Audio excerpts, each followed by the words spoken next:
the man who slept for 1,000 years.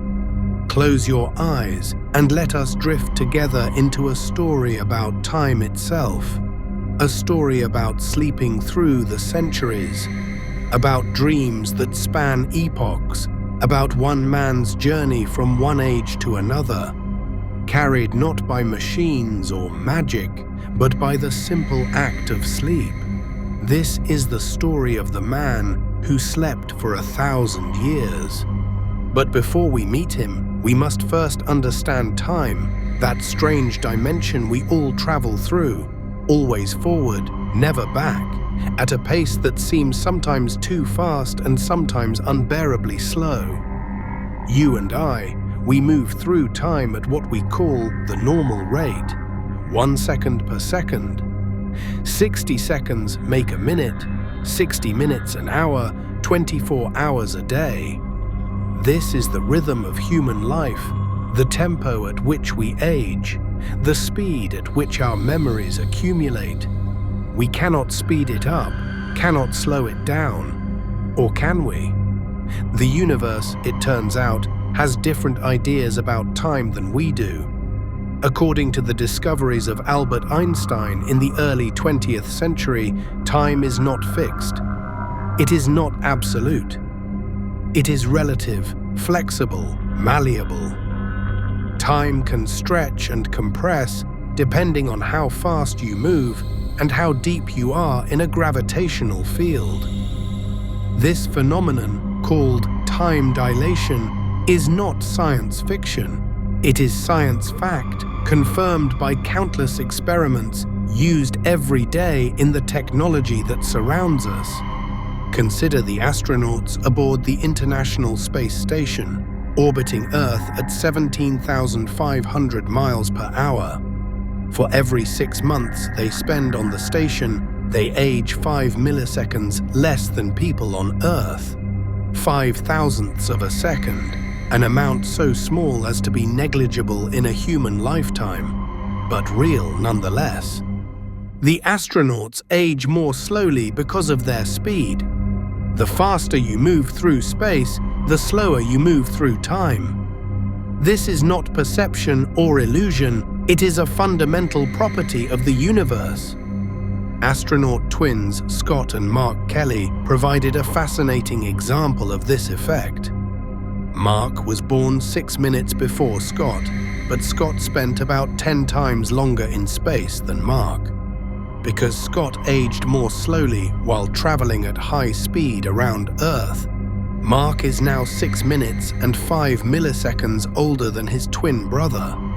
But to truly slow the passage of time, to sleep through centuries rather than seconds, you would need to move much, much faster. Imagine a spacecraft accelerating to 99.9% of the speed of light, nearly 300,000 kilometers per second. At such a speed, the effects of time dilation become dramatic.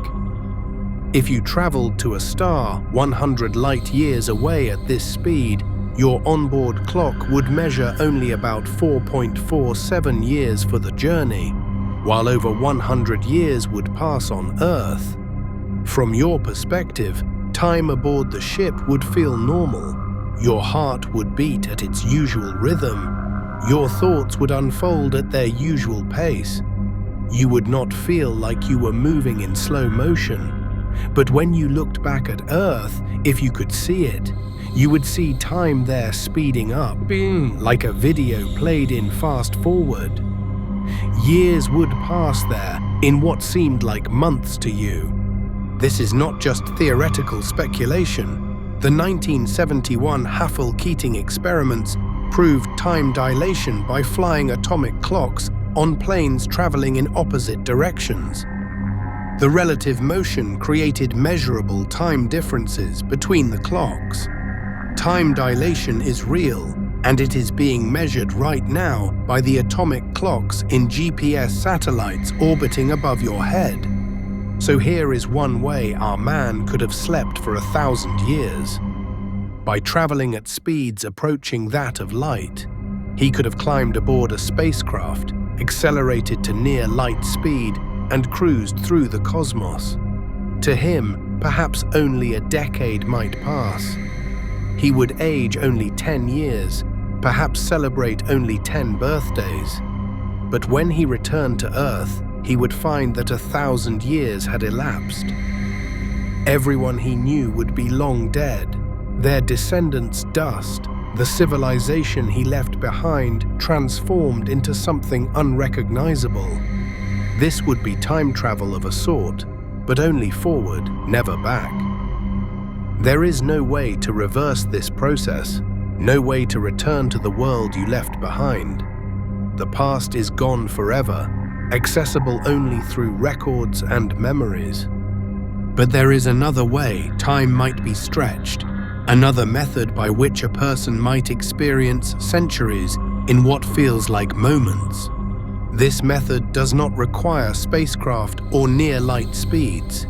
It requires only that we slow down the processes of life itself, that we induce a state of profound hibernation, a sleep so deep that metabolism nearly stops, that aging almost ceases, that years pass like days. In nature, many animals possess this remarkable ability. The dwarf lemur of Madagascar, a primate like us, hibernates for months at a time in the hot, dry season. Its metabolism slowed, its body temperature dropped, waiting for better times. Bears retreat into their dens and experience 6 months of fasting and immobilization, yet emerge in spring with only marginal loss of muscle mass, fit and ready to continue their lives. Even smaller animals show us what is possible. Ground squirrels can lower their body temperature to just a few degrees above freezing, their heart rate dropping from hundreds of beats per minute to just a handful. They curl into tight balls and sleep through the winter, their bodies burning fat slowly, conserving energy until spring arrives. Scientists have been studying these hibernating animals intensely, trying to understand how they achieve this state and whether humans might learn to do the same. The technical term for this deep sleep is torpor, a state of reduced metabolic activity. During torpor, an animal's metabolic rate actively decreases from baseline, conserving energy. Heart rate slows, breathing becomes shallow and infrequent, body temperature drops, sometimes dramatically. The animal becomes unresponsive, seemingly lifeless, but it is not dead, it is simply waiting. What makes torpor remarkable is that animals can enter and exit this state repeatedly without harm. When animals wake from hibernation, they very quickly remember their surroundings, often within seconds. They remember where they hid their food before hibernating, and surprisingly, they don't suffer much muscle loss despite months of lying dormant in a cave. This is completely different from what happens when humans are bedridden for long periods. A person confined to bed for 6 months will experience severe muscle atrophy, bone loss, and cardiovascular deconditioning. It can take months of rehabilitation to recover. Yet a hibernating bear emerges from its den after 6 months and is immediately active, taking perhaps only 20 days to return to full strength. How do hibernating animals avoid the damage that would cripple a human? Scientists are still working out the details, but it appears to involve profound changes at the cellular and molecular level. During torpor, metabolism shifts from glycolysis, burning sugars, to lipolysis and ketone utilization, burning fats. There are intensive but reversible alterations in organs like the brain and kidney, and changes in heart rate control. The potential applications of inducing human torpor are staggering, particularly for space travel. Consider a journey to Mars, our nearest planetary neighbor. Using current propulsion technology, the trip would take about 8 months each way, plus time on the Martian surface for a total mission duration of perhaps 2 years or more. The spacecraft would need to carry enough food, water, and oxygen for the crew for this entire time, plus extra supplies in case of emergency. For a mission to Mars, astronauts would require about 30 kilograms of food, water, air, and other supplies per day. Multiply that by several astronauts over hundreds of days, and the mass adds up quickly, requiring larger spacecraft, more fuel, higher costs. But what if the astronauts could hibernate? What if they could be placed into torpor for most of the journey? Research has shown that while in a torpor state, the body needs over a third less food and water to sustain itself, dramatically reducing payload weight for Mars missions. The astronauts would not need to move around, would not need entertainment or exercise equipment. The spacecraft could be much smaller, much lighter, much cheaper to launch. There are other benefits too. Research shows that the effects of microgravity on the human body resemble those of long-term bed rest. But strangely, bed rest while hibernating doesn't seem to result in such effects at all.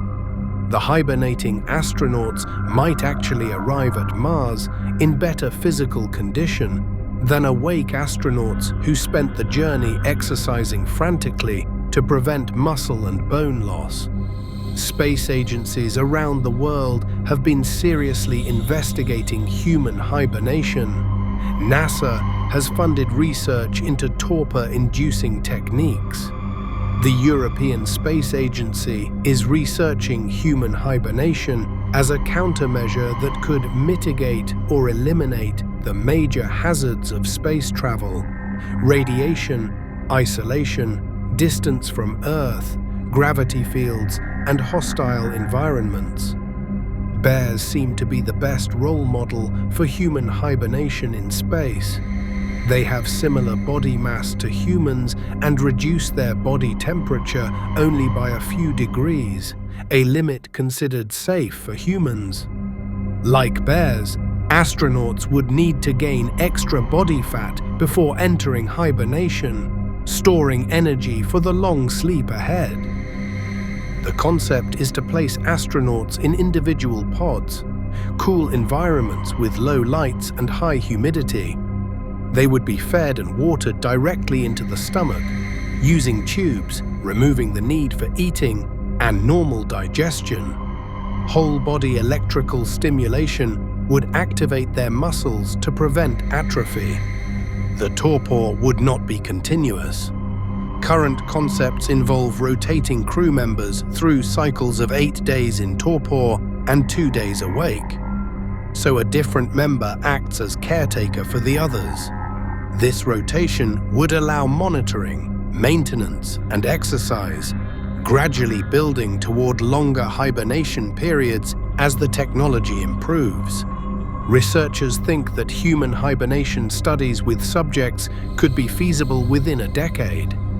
The first experiments might involve placing healthy volunteers into short-term torpor, perhaps for a few days, carefully monitoring their vital signs and testing their recovery.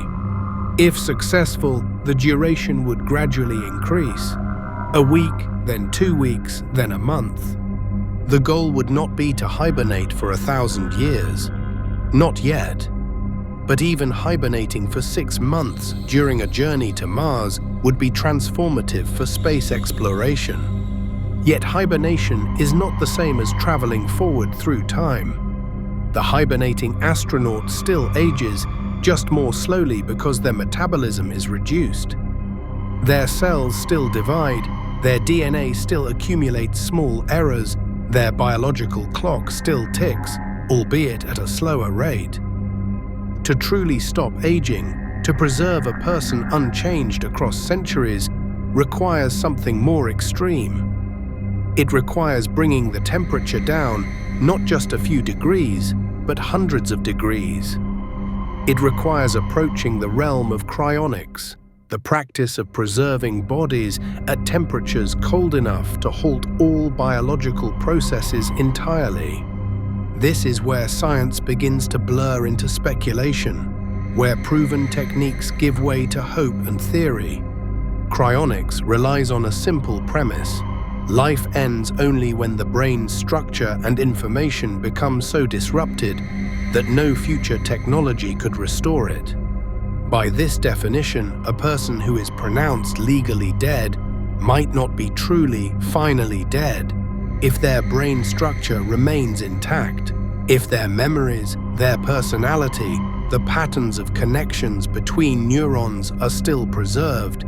Then perhaps future medicine, with technologies we cannot yet imagine, might be able to revive them. The process of cryonic preservation begins immediately after legal death. The body must be cooled as quickly as possible to prevent decomposition and minimize damage to the brain. The blood is replaced with cryoprotectant solutions, chemicals that prevent ice crystals from forming in the cells.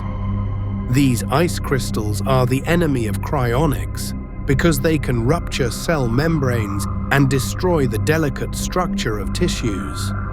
The goal is vitrification, turning the body's tissues into a glass-like solid without forming destructive ice crystals. The body's tissues are preserved in a state of suspended animation, preventing decomposition and preserving the intricate structure of the brain.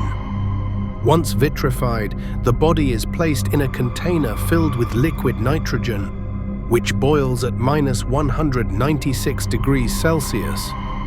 At this temperature, all chemical reactions essentially stop. Biological time ceases. The person remains in this frozen state indefinitely, their body unchanging, waiting for a future that may or may not come. About 250 people have been cryopreserved, according to cryonics organizations. They lie in storage facilities, their bodies suspended in liquid nitrogen, their futures entirely dependent on technologies that do not yet exist. For these individuals, time has stopped. They are neither alive nor permanently dead, existing in a strange twilight state between life and death. If they could be revived, hundreds or thousands of years might have passed in what would seem to them like an instant. They would, in effect, have slept through centuries. But here is the crucial question: can they be revived? No one knows. Cryonics has never been proven to work in any organism more complex than tiny roundworms. Revival would require repairing damage from lack of oxygen, cryoprotectant toxicity, thermal stress, including fracturing and freezing in tissues that did not successfully vitrify, finally followed by reversing the cause of death. In many cases, extensive tissue regeneration would be necessary. The technologies required would be extraordinary. We would need to be able to repair cells and tissues at the molecular level, perhaps using nanotechnology, tiny machines that could move through the body, fixing damage one molecule at a time. We would need to understand the brain well enough to verify that memories and personality remained intact after freezing and thawing.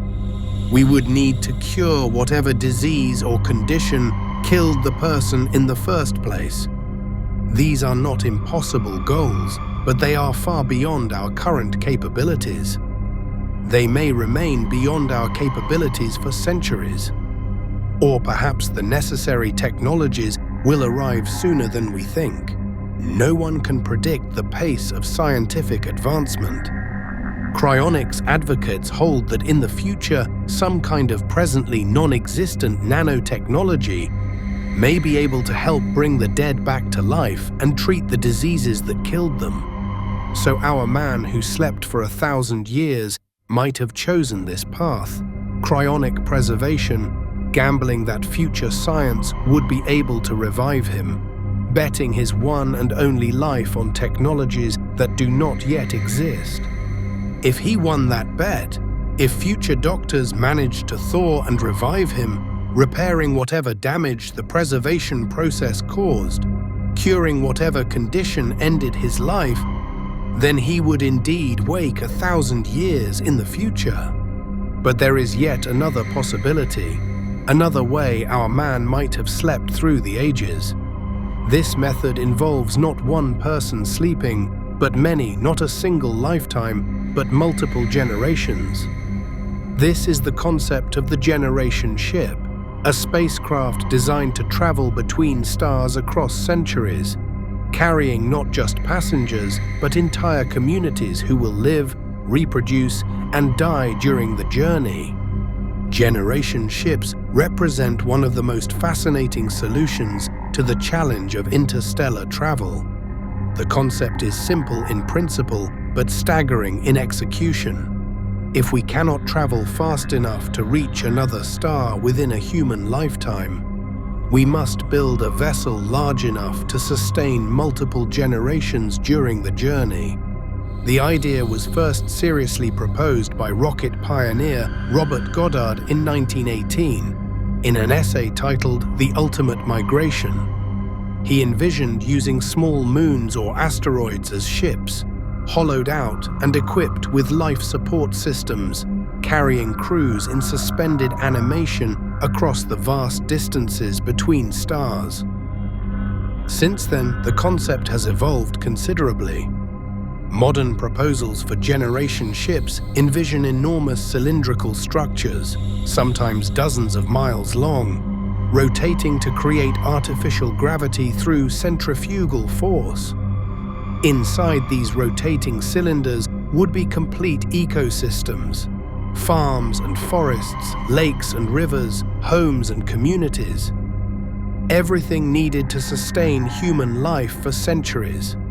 Recent design competitions, such as Project Hyperion, have called for detailed proposals for generation ships capable of carrying populations of 1,000 to 1,500 people on journeys lasting 250 years or more. The winning design, called Chrysalis, envisions a cigar-shaped vessel measuring 36 miles long, large enough to contain multiple habitats, agricultural zones, and industrial facilities. The challenges of designing such a vessel are immense. The ship must be completely self-sufficient, with closed-loop life support systems that recycle air, water, and waste with perfect efficiency. Any resource lost to inefficiency would compound over centuries, potentially dooming the mission. The ship must produce all its own food through hydroponics, aquaculture, and agriculture.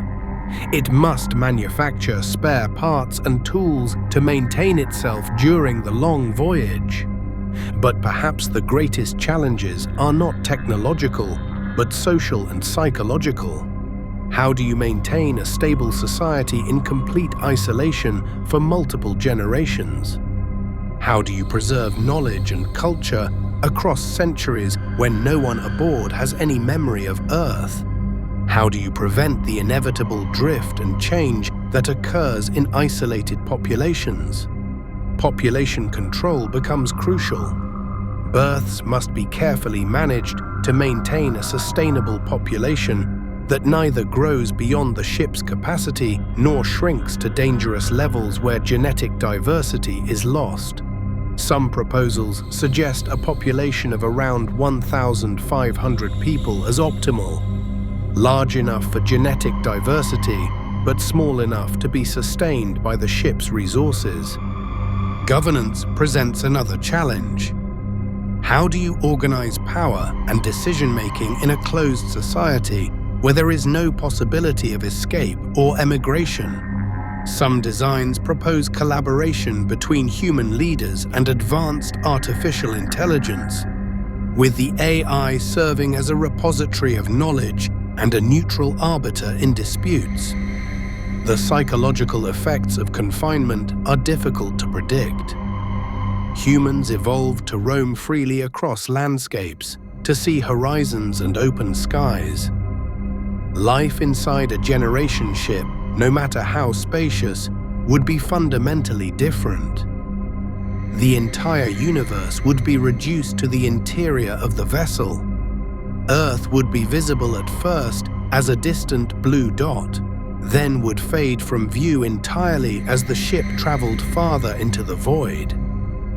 For the first generation, those who chose to embark on the journey, the psychological burden might be bearable because it was their choice. They would remember Earth, would have volunteered for the mission, would understand the purpose and importance of their voyage. But what about their children, born aboard the ship? They would know Earth only through stories and recordings. The ship would be their entire world, the only reality they had ever experienced. And their children, the third generation, would be even more removed from humanity's origins. Some proposals suggest preparing the first generation by having them live in isolation in extreme environments for decades before launch. One concept calls for 70 to 80 years of isolation in Antarctica, gradually adapting to life in a closed community. This would test not just the technology, but the social structures and psychological resilience needed for the actual journey. During the voyage, education becomes critically important. Each generation must pass down not just practical knowledge needed to maintain the ship, but also culture, history, and the mission's purpose. Without this continuity, future generations might forget why they are traveling, might lose sight of the destination, might even deny that they are on a ship at all. Science fiction has explored these possibilities extensively. In some stories, generation ships become isolated worlds where inhabitants forget they are on a spacecraft, where the ship's interior becomes their entire cosmos. In others, social breakdown leads to conflict and chaos, threatening the mission's success. The distances involved in interstellar travel are almost incomprehensible. The nearest star system, Alpha Centauri, is 4.37 light-years away. Even traveling at 10% of the speed of light, which would require enormous energy expenditure, the journey would take 43 years. More realistic velocities, perhaps 1 to 5% of light speed, would extend the journey to a century or more. For more distant stars, hundreds or even thousands of years might be required. During such a voyage, countless things could go wrong. Equipment could fail. Social structures could collapse. Diseases could spread through the isolated population. Cosmic radiation could cause genetic damage accumulating across generations. The ship could be struck by interstellar debris, causing catastrophic damage. Yet despite these challenges, generation ships remain one of the few feasible methods for interstellar colonization using known physics. While technologies like warp drives and wormholes remain purely speculative, generation ships could, in principle, be built with advanced versions of current technology.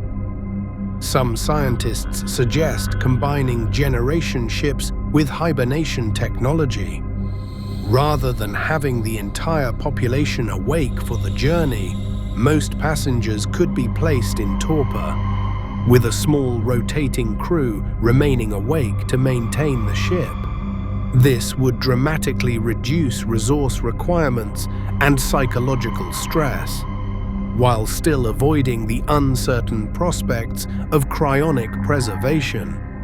Our man who slept for 1,000 years might have been part of such a voyage. Perhaps he was placed in hibernation soon after launch. His metabolism slowed, his aging nearly halted. Around him, the ship traveled through the void, its rotation creating artificial gravity, its life support systems humming quietly.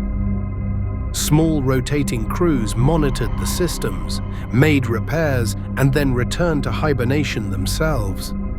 Centuries passed. The ship crossed vast expanses of empty space, its trajectory carefully calculated to bring it to a distant star. The hibernating passengers aged slowly, their bodies maintained in suspended animation while the universe evolved around them. And then, as the ship approached its destination, the passengers were gradually awakened.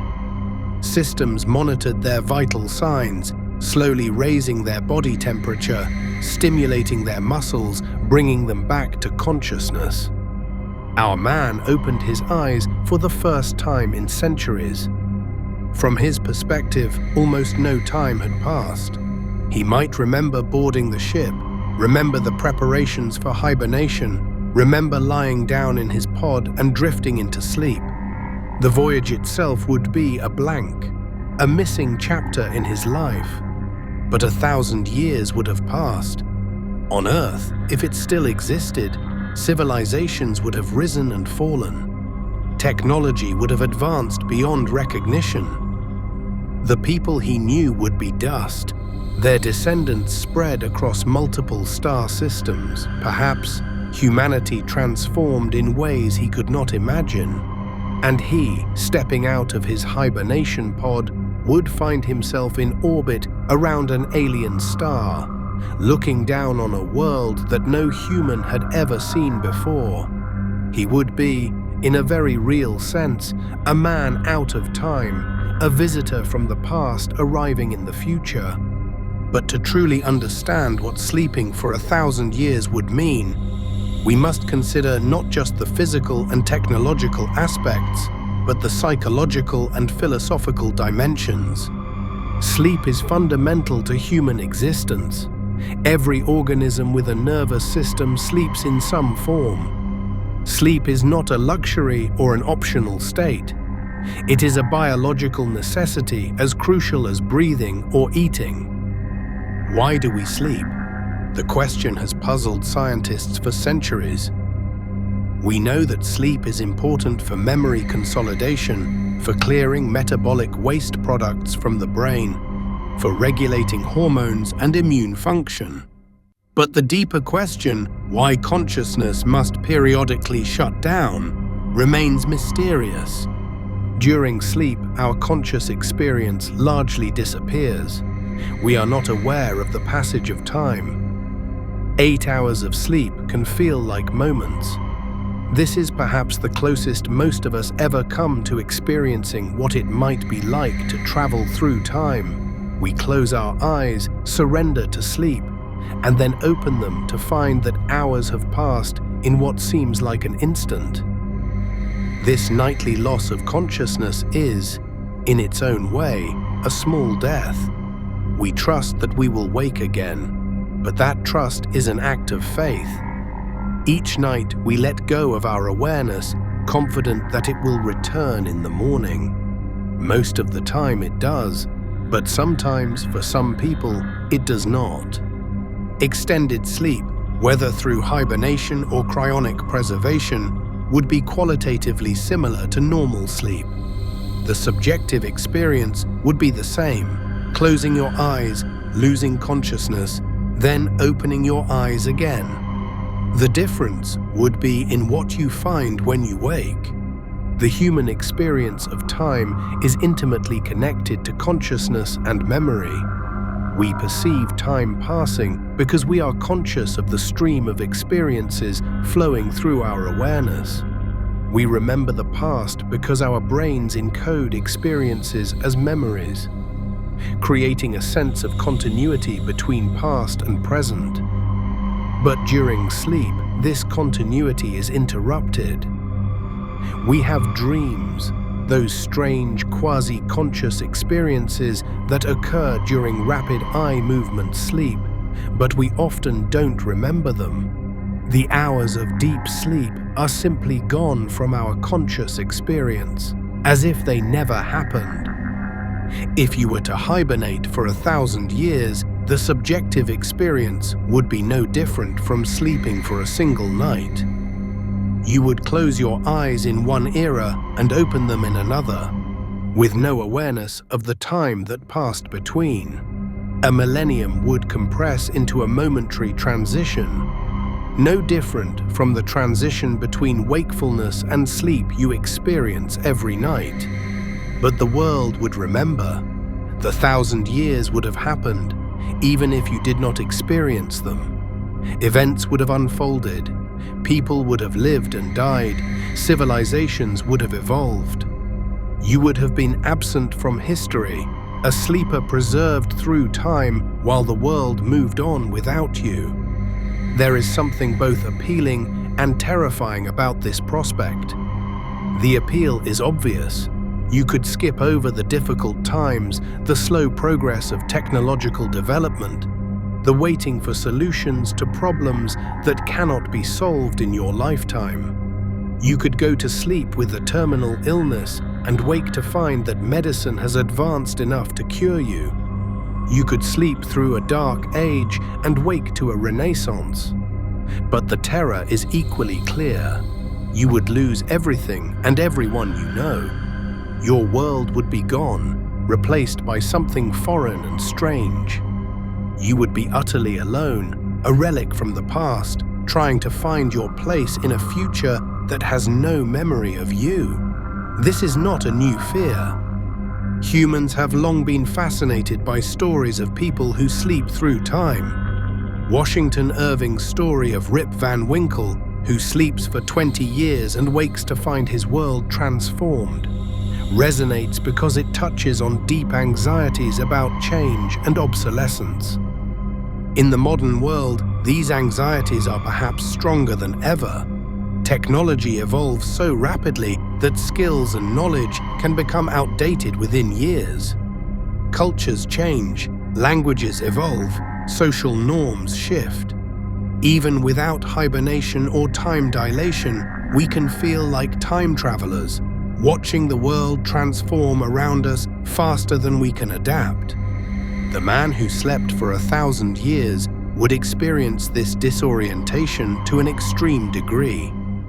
Everything he knew about how the world works would be obsolete. His language might be barely intelligible to future speakers. His assumptions about society, technology, and human nature would all need to be revised. Yet humans are remarkably adaptable. We have spread to every corner of Earth, adapting to environments from Arctic tundra to tropical rainforests. We have created countless different cultures, each with its own languages, customs, and ways of understanding the world. This adaptability suggests that a person from the past could, given time and support, adapt to the future. Consider how different the world of 2025 is from the world of 1025, 1,000 years ago. In 1025, most of Europe was feudal. China was under the Song dynasty. Islam dominated the Middle East and North Africa, and the Americas were inhabited by diverse indigenous civilizations with no contact with the Eastern Hemisphere. Technology was vastly different. The printing press had not been invented. Gunpowder was just beginning to spread from China. Most people lived their entire lives within a few miles of where they were born. Life expectancy was perhaps 30 to 40 years. Diseases we now consider minor were often fatal, yet a person from 1025, if somehow transported to 2025, would still be fundamentally human. They would have the same basic emotions, the same capacity for learning and adaptation. Given time, they could learn modern languages, understand modern technology, find their place in modern society. The reverse would be more difficult. A person from 2025 transported to 1025 would find the lack of modern conveniences jarring, but more challenging would be the social structures, the different understanding of rights and obligations, the pervasive influence of religion, the acceptance of violence and inequality that we now find abhorrent. This asymmetry reveals something important. Progress is real, The world has changed over the past 1,000 years, and in many ways it has improved. Medical knowledge has increased dramatically. Technology has given us capabilities that would have seemed magical to our ancestors. Human rights, while still far from universal, are more widely recognized and protected than at any point in history. If this trend continues, then a person who slept for 1,000 years might wake to find a world that is, in many ways, better than the one they left. Disease might be conquered, poverty eliminated, conflicts resolved through dialogue rather than violence. Technology might have advanced to the point where material scarcity is a thing of the past. Or perhaps not. History is not a simple story of linear progress. Civilizations rise and fall, dark ages follow golden ages. Knowledge can be lost as well as gained.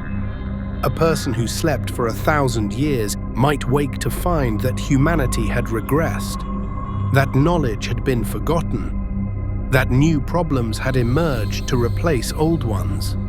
This uncertainty is perhaps the greatest challenge of sleeping through time. You surrender control. You cannot know what future you will wake to. You must trust that humanity will endure, that progress will continue, that the world will be worth waking up to.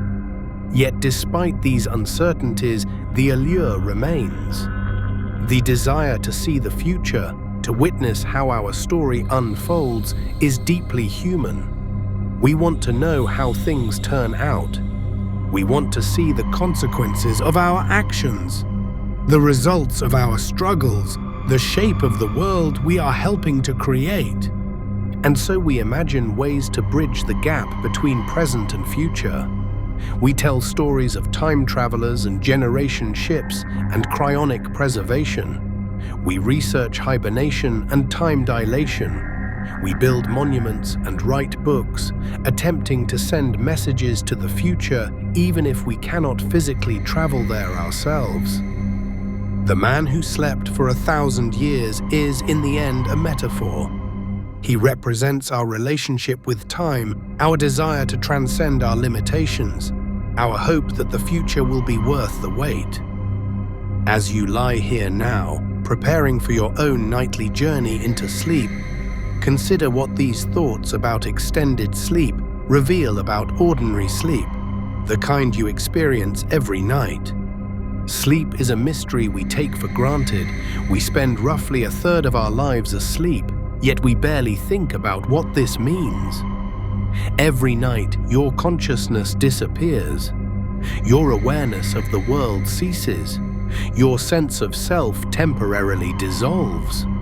And yet, we trust the process. We lie down, close our eyes, and let go. We surrender to sleep, confident that we will wake again, that our consciousness will return, that we will still be ourselves. This nightly act of faith is remarkable when you think about it. We have no guarantee that we will wake. Each time we fall asleep, we are taking a small risk, letting go of the only life we know, trusting that it will be restored to us. But we do it anyway, because we must. Sleep is not optional. Your body requires it. Your brain demands it. Without sleep, you would quickly deteriorate, both mentally and physically. Within days, you would experience hallucinations and cognitive impairment. Within weeks, you might die. So each night, you participate in this strange ritual. You prepare for sleep, perhaps with routines that signal to your body that it is time to rest. You lie down in your bed, arrange yourself comfortably, close your eyes. Your breathing slows, your heart rate decreases, your body temperature drops slightly, and then at some point you can never quite identify, consciousness slips away. You are no longer aware. You are asleep. What happens during this time? Your brain remains active, cycling through different stages of sleep.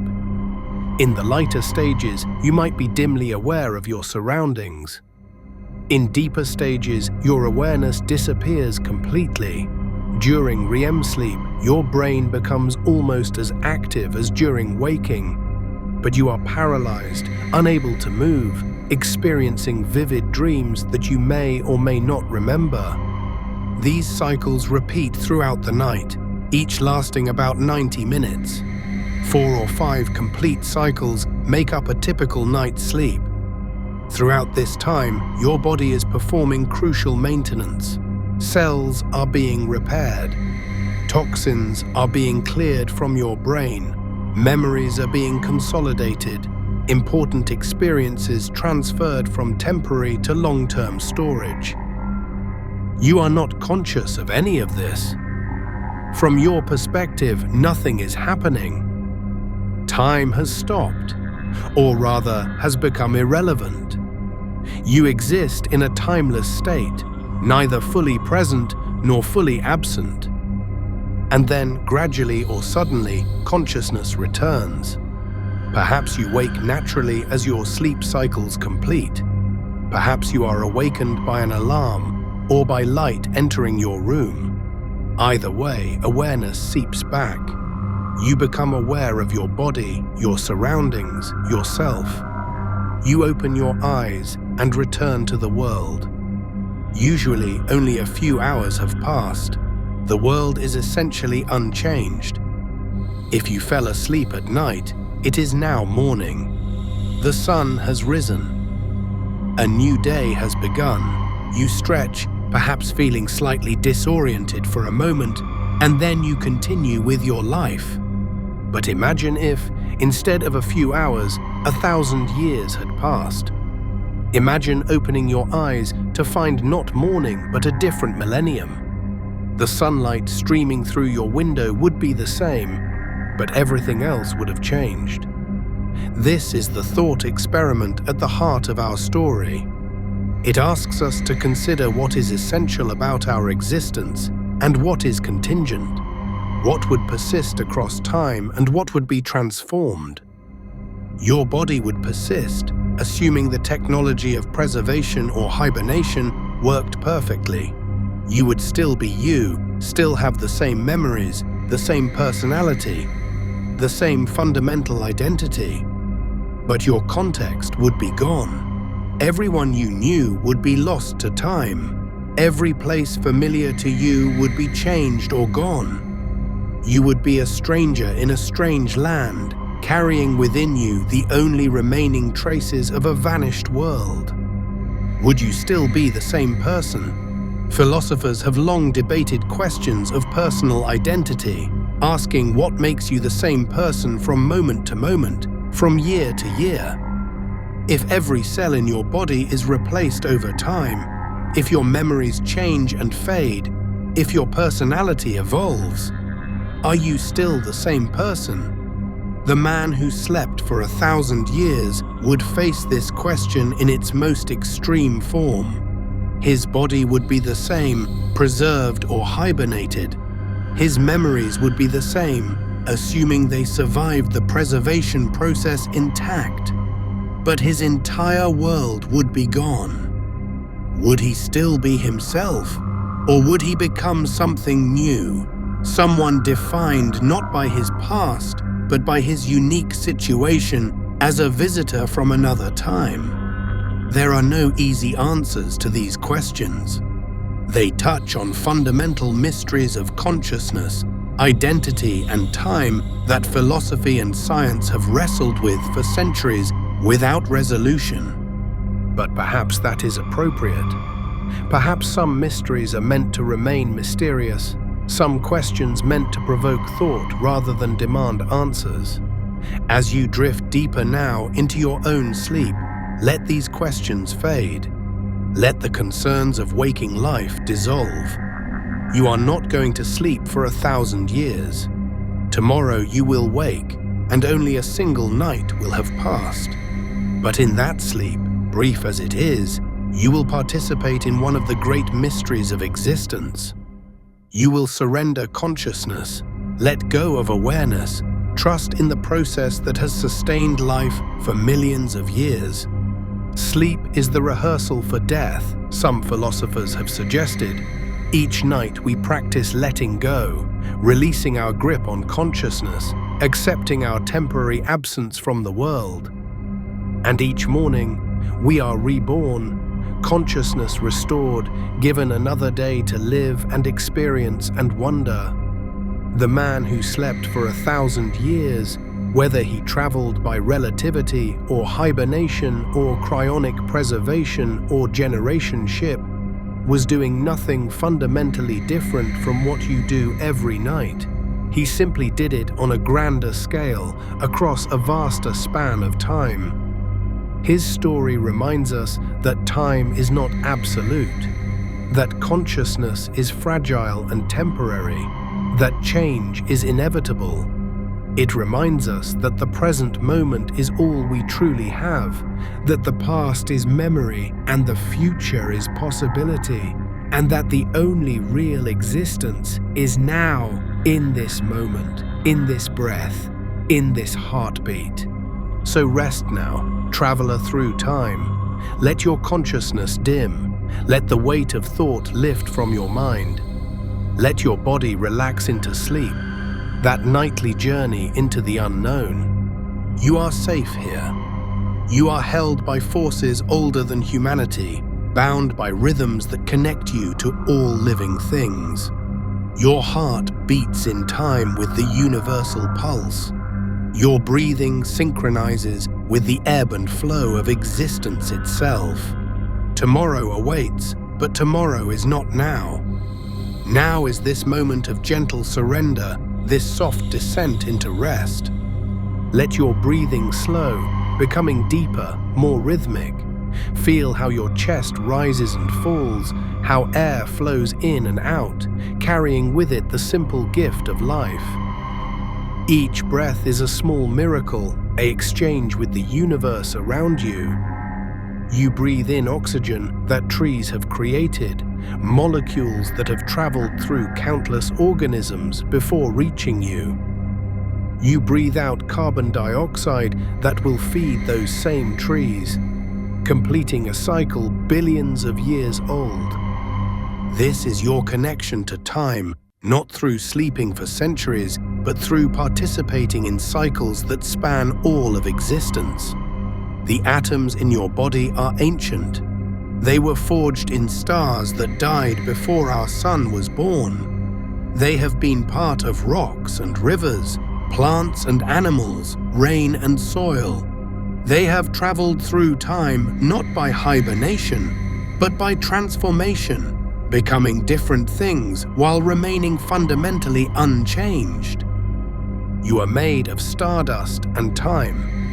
The calcium in your bones was created in a supernova explosion billions of years ago. The iron in your blood was forged in the heart of a dying star. The water in your cells has been part of Earth's hydrological cycle for eons, falling as rain, flowing through rivers, rising as vapor, falling again. These atoms have witnessed the history of Earth, though without consciousness to record it. They were present when the first continents formed, when the first life emerged in ancient oceans, when dinosaurs walked the land, when our human ancestors first looked up at the stars and wondered. And now they are you. They form your body, enable your thoughts, sustain your consciousness. And when your life ends, they will continue, becoming part of other organisms, other structures, other stories. This is the true form of time travel that we all participate in, the endless recycling and transformation of matter and energy through the universe. But for now, in this moment, these atoms are arranged in the specific pattern that is you. And that pattern needs rest. Your body has worked hard today, maintaining itself, responding to demands, carrying your consciousness through the world. Now it is time to let it rest, to let the restorative processes of sleep do their work. Feel your muscles relaxing, starting with your feet. Let the tension drain from your toes, from the arches of your feet, from your ankles. Feel how your feet become heavy, sinking into whatever surface supports them, releasing their hold on wakefulness. Let this relaxation spread upward into your calves, your knees, your thighs. Feel the large muscles of your legs softening, letting go of the day's efforts. Your legs have carried you through your day, and now they can rest completely, requiring nothing from you, asking nothing, simply being.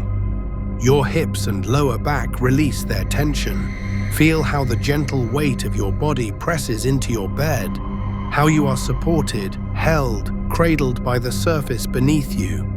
You need not hold yourself up. You can surrender completely to gravity, let it pull you down into comfort and rest. Your abdomen softens. Your breathing comes from deep in your belly now, slow and easy. Each breath a gentle wave that rolls through you and then recedes, leaving peace in its wake.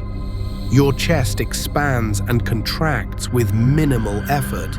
Your heart beats steadily, reliably, requiring no conscious attention from you. Your shoulders drop away from your ears, releasing tension you perhaps did not even know you were holding. Feel how your shoulder blades settle against your bed, how your arms become heavy and relaxed. Your elbows, your wrists, your hands, even your fingers, all release their grip on wakefulness, on control, on the need to do or accomplish anything. Your neck relaxes, supporting your head with minimal effort. Your jaw unclenches. You might let your mouth open slightly, releasing any remaining tightness in your face. Your eyes, already closed, relax behind their lids. You are not trying to keep them closed. They simply rest naturally, requiring no effort. Your forehead smooths. The small muscles around your temples release. Your scalp softens. Your entire head feels light, peaceful, at ease. And as your body releases into rest, your mind begins to quiet as well. Thoughts still arise, but you do not need to follow them. They are like clouds drifting across a sky, appearing and disappearing, requiring nothing from you. You observe them from a distance, neither engaging nor resisting, simply letting them pass. Perhaps thoughts about tomorrow arise, what you need to do, places you need to go, people you need to see. These thoughts are natural, but they need not claim your attention now. Tomorrow will come whether you think about it or not. Right now, in this moment, there is nothing you need to do, nowhere you need to be, no problem you need to solve. Perhaps thoughts about today surface, things that happened, conversations you had, experiences you went through. These too are natural. Your mind is processing the day, making sense of experiences, filing away memories. But you need not actively participate in this process. It will continue without your conscious involvement. You can simply let these thoughts drift past, like watching a gentle stream flow by, observing but not entering. Perhaps worries arise, concerns about things beyond your control, anxieties about the future, or regrets about the past. These are the most persistent thoughts, the ones that try hardest to capture your attention. But even these you can acknowledge and release. They are just thoughts, just patterns of neural activity, just electricity flowing through your brain. They cannot harm you. They need not keep you awake. Whatever thoughts arise, greet them gently and let them go. You are not trying to stop thinking, which would only create more effort, more tension. You are simply not engaging with thoughts, not following them down their familiar paths. You are resting in the space between thoughts, in the quiet that exists beneath the constant chatter of the mind. In this quiet space, time begins to feel different. Minutes might feel like seconds. Hours might pass in what seems like moments. You are approaching the threshold of sleep, that mysterious transition between wakefulness and unconsciousness, between time and timelessness. This transition cannot be forced. You cannot make yourself fall asleep. Sleep comes in its own time, in its own way, like a visitor arriving when you stop watching the door. All you can do is prepare, create the conditions, and then wait patiently, without expectation, without striving. And so you rest here in this state of receptive relaxation, neither awake nor yet asleep, hovering in the gentle space between. Your breathing continues, slow and steady. Your heart beats on, reliable and strong. Your body rests, heavy and comfortable. Your mind quiets, thoughts arising and dissolving like bubbles in water. You are safe here in the darkness. The night surrounds you, soft and protective, a blanket of peace wrapped around the world. Outside your window, the universe continues its ancient dance. Stars shine in the darkness, light that left them years or decades or centuries ago, finally arriving at Earth. Planets wheel in their orbits. The moon pulls at Earth's oceans, creating tides that have risen and fallen since before life emerged on land. These cosmic rhythms continue, indifferent to human concerns, operating on scales far vaster than any individual life. The universe is 13.8 billion years old. Earth has existed for 4.5 billion years. Life has been present for perhaps 3.8 billion years. Our species, Homo sapiens, has existed for only about 300,000 years, a blink of an eye in cosmic time. And your life, however many years you have lived and will live, is an even smaller fraction of that vast span. You are a brief spark of consciousness in an ancient cosmos, a momentary arrangement of atoms that happens to be aware of itself, able to contemplate its place in space and time. But brief does not mean insignificant. A spark, however small, is still light in the darkness. Your consciousness, however temporary, is still a genuine phenomenon, as real as stars and planets and galaxies. Your experiences, your thoughts, your feelings, these are as much a part of the universe as anything else. You matter. Your life has value. Your rest is deserved. So rest now without guilt or concern. You have done enough for today. You have been enough. You are enough. Tomorrow will bring new challenges and opportunities, but tomorrow is not now. Now is rest. Now is peace. Now is the gentle letting go that precedes sleep. Think of our traveler, the man who slept for 1,000 years. Whether he journeyed through time dilation or hibernation or cryonic preservation, his experience of falling asleep would have been no different from yours tonight. He would have closed his eyes, felt his breathing slow, let his thoughts quiet, and drifted into unconsciousness. The difference would come not in the falling asleep, but in the waking. You will wake to tomorrow. He woke to a different age entirely, but the sleep itself, the actual experience of being unconscious, was the same. Time passing has no meaning when you are not conscious to experience it. An hour and a millennium are equally nothing when consciousness is absent. This reveals something profound about the nature of time and experience.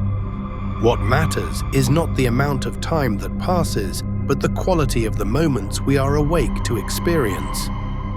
A life well lived is not measured in years, but in the richness of experience, the depth of connection, the presence of awareness. The man who slept for 1,000 years lost those centuries. He was not present for them He did not experience them. For him, they might as well have not happened. But the years you are awake to experience, these are your life. These count. These matter. And yet there is also wisdom in knowing when to let go, when to rest, when to surrender to sleep and trust that you will wake renewed. Consciousness is precious, but so is rest. Activity is important, but so is stillness. The waking world demands much from us, but the sleeping world asks nothing, gives freely, restores what the day depletes. So welcome sleep as a friend, as a healer, as a necessary counterbalance to the demands of waking life. Welcome it without fear or resistance. Trust the ancient process that has sustained life for millions of years, the nightly death and rebirth that allows consciousness to continue. Your body knows how to sleep. Your brain knows when to cycle through its stages, when to dream, and when to rest deeply. You need not manage this process, need not worry about whether you are doing it right. Sleep is not a skill to be mastered, but a natural state to be allowed. And if sleep does not come immediately, that is also acceptable. Sometimes we must wait at the threshold, resting in the quiet space of relaxation, even if sleep itself remains elusive. This rest, even without full sleep, has value. It allows your body to recover, your mind to quiet, your nervous system to shift from sympathetic to parasympathetic activation, from stress to relaxation. So there is no pressure, no urgency. Sleep will come when it comes. Until then, you can rest here, comfortable and peaceful, letting time flow around you like a gentle river, carrying you slowly, inevitably towards sleep. The night is long. There is time enough for rest. Hours stretch ahead, dark and quiet, devoted entirely to your restoration. You need not worry about whether you are sleeping deeply enough or long enough. Your body will take what it needs. Your brain will cycle through its necessary stages. The processes of rest and repair will unfold as they are meant to, beyond your conscious control. Feel how peaceful it is to relinquish control, to stop trying to manage everything, to simply be. In this moment, nothing is required of you. You have no responsibilities. You need not be productive or efficient or even conscious. You can simply exist, simply rest, simply be present in this quiet darkness. The universe existed for billions of years without you and will continue for billions more after you are gone. But right now, in this moment, you are here. You are part of the great unfolding of reality, a temporary but genuine expression of the universe becoming aware of itself. And now you are allowing that awareness to dim, to fade, to dissolve back into the darkness from which it came. Not forever, just for a few hours, just long enough to rest and restore before consciousness returns with the morning light. This is the rhythm of existence, waking and sleeping, activity and rest, consciousness and unconsciousness, cycling endlessly like the phases of the moon, like the seasons of the year, like the expansion and contraction of the universe itself. You are part of this rhythm, connected to everything, synchronized with the deep patterns that underlie reality. Your sleep tonight is part of a pattern billions of years old, connecting you to the first organisms that developed circadian rhythms, to all the creatures that have ever rested, to the fundamental alternation between activity and stillness that seems to be woven into the fabric of existence itself. So rest peacefully, knowing you are exactly where you are meant to be, doing exactly what you are meant to do.